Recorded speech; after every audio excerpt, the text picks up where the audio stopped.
side of their tails, and they're as unique as our fingerprints. So when they go down for their dives, we try to take a picture and identify who we're looking at. This particular whale that we painted is a whale named Spoon, and it's because she has this kind of spoon-shaped mark in the middle of her tail. And so if we do get to see humpbacks out there today, hopefully we'll not only be able to tell you who we're looking at, but maybe give you a little bit of a history of that particular whale. So just a couple things about the trip today. As we leave the dock, we're going to be heading out towards the Stellbag and Bank National Marine Sanctuary. It's one of the southernmost feeding grounds for these whales. Most of the large species of whales migrate south towards the equator for the winter, and that's where they go to mate and have their calves. And then they come north towards the poles for the summer, and this is where they come to feed. This is one of the things that they feed on out here. This is a North American sand lance or sand eel, and these guys usually occur in the hundreds of thousands off our coast.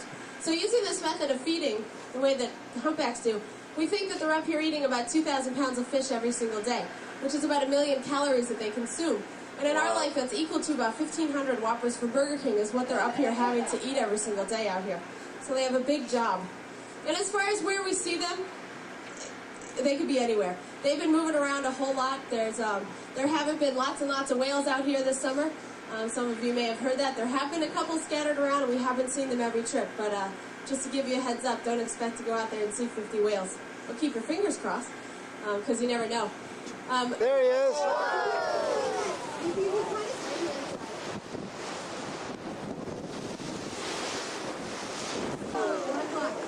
So you may be able to follow him under the street. Oh yeah, right there. I see it. Oh yeah. Whoa. Anywhere from about 2 o'clock, I try to about 6 o'clock, because sometimes when the whales are headed...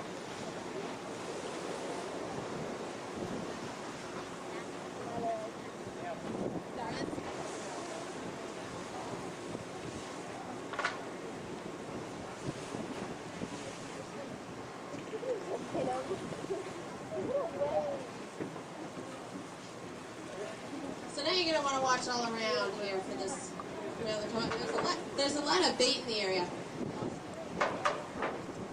which is usually a good indicator that whales will be around. They're up here primarily, a lot of their time is spent feeding. For a lot of these whales, the spring, summer, and fall is the only time of year where they really eat anything. Because they're migratory, when they head down south, like if you've been down to the Caribbean, you'll notice that the water is a really different color down there than it is up here. Up here, it's just it's like a murky lime green color. But when you go south, the water takes on this really crystal clear blue color. And the difference is actually the amount of plankton. The water up here is so nutrient rich, and there's so much plankton that it gives off this lime green appearance. Because there isn't as much plankton down south, that's why it's crystal clear and much better for scuba diving and snorkeling, because you can see much further in the water. And so because there's not as much plankton, there's not as much fish, or not the abundance of fish that the whales typically will feed on. So when they go down south, a lot of them will fast, and they live off of their blubber during the winter. And then so that when they come back up here, they have to not only feed for the energy to get through every day, they've got to build up that blubber layer again so that they can survive the next winter. That's not a tuna fish though. What's that? The way that the tuna industry is regulated, a lot of these different species of fish are regulated. So there's certain days of fishermen tagged. And it's amazing because some of those tags have been recovered off of France. So these tuna fish are considered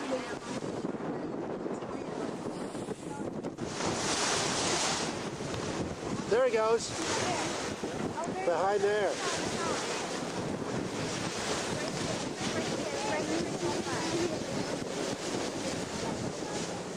There he goes.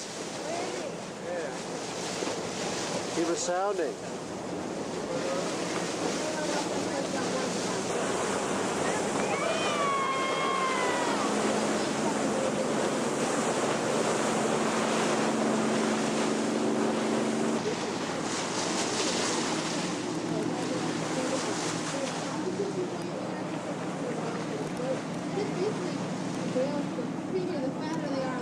See how much more crowded the Boston whale watchers are.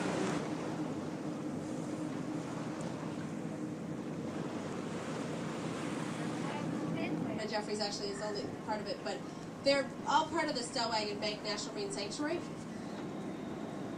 And this area was designated as a sanctuary in '92, and it's because there's so many different animals that rely on the habitat here for their survival. All these areas are underwater plateaus that create upwelling, and Minnie can probably explain that to you on the way out. But because of all the plankton in the area, that begins the food web. Here we go.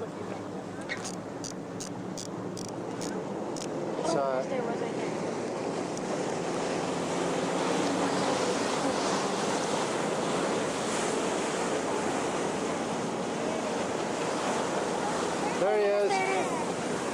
Oh, we're so close. Wow. He has to breathe for about 1 or 2 minutes.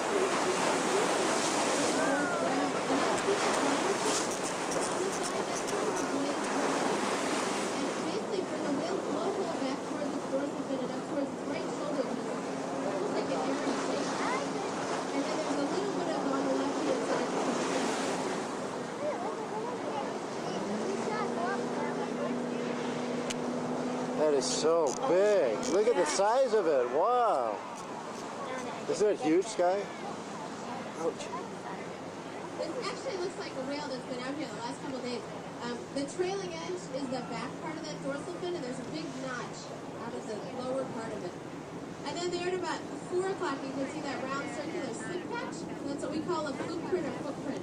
When the whales go down on their dives, they tilt their noses down, arch their back slightly, and just a lot of times in the summer we see a lot of humpback whales, and we haven't been seeing a lot this summer. And from what we've heard from reports of other research boats and that sort of thing, there's quite a few animals down in the Great South Channel, which is, over 100 miles away from here, basically. It's down southeast of Cape Cod. And talking to fishermen are saying that there's not a lot of sand eels around this summer. In fact, earlier in the season I talked to a fisherman, and he told me that the codfish who normally feed on sand eels were actually feeding on flounder, which was not something that they normally would find in codfish bellies. So that there's something going on, that there's not a lot of sand eels around, and because that's what the humpbacks feed on, the humpbacks are elsewhere, and that's why we haven't been seeing them. And actually what's been around quite a bit is probably back here towards about 4 o'clock. Over there. Oh, right there. Right there. Way far away. 4 o'clock. Right where they just were. It's way out at about 3 o'clock. It's right where they just were. There he goes. Where? There he is. Yeah. Oh, there he is. Yeah, the fitters that take up here towards about 1 o'clock or so. There he is. Very late. There he goes. But there he is at about 9 o'clock. Please don't step on me, girls. We're going to swing around here and put him on the right-hand side. So one of the things you guys are going to want to look for, too, is if you look into the water, you might see this lighter coloration. And fin whales are 2 different colors on the side of their body. Their lower right-hand jaw is this really white color. And so as we come up next to him, you may get to see that under the water.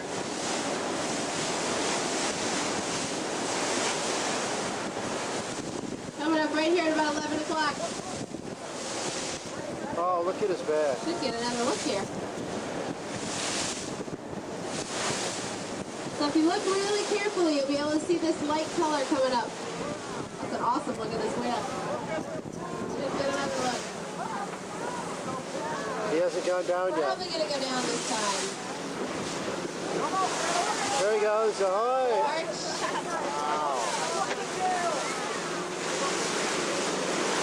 That whale's done down for a dive. With that, we do need to get back because we're going to be back in a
Gloucester Harbor.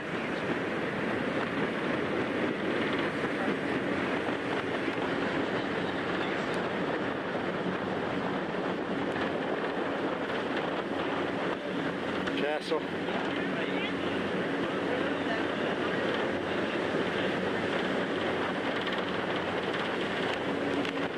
It's a hazardous island in the middle of the harbor.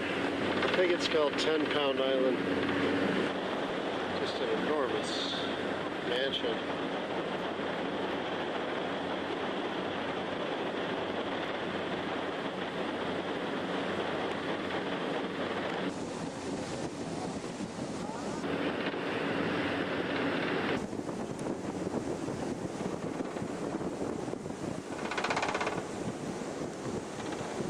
We're slowing down. Coming into the commercial harbor.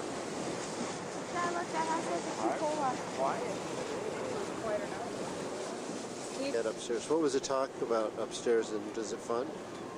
Yeah, they just talked about whales, and I asked them questions about like what's the biggest whale, what's the smallest whale, and just like their like related size, and if they had seen them often and stuff like that. Uh-huh. And I asked them if they had seen any tortoises and stuff like that. Uh-huh. I did enjoy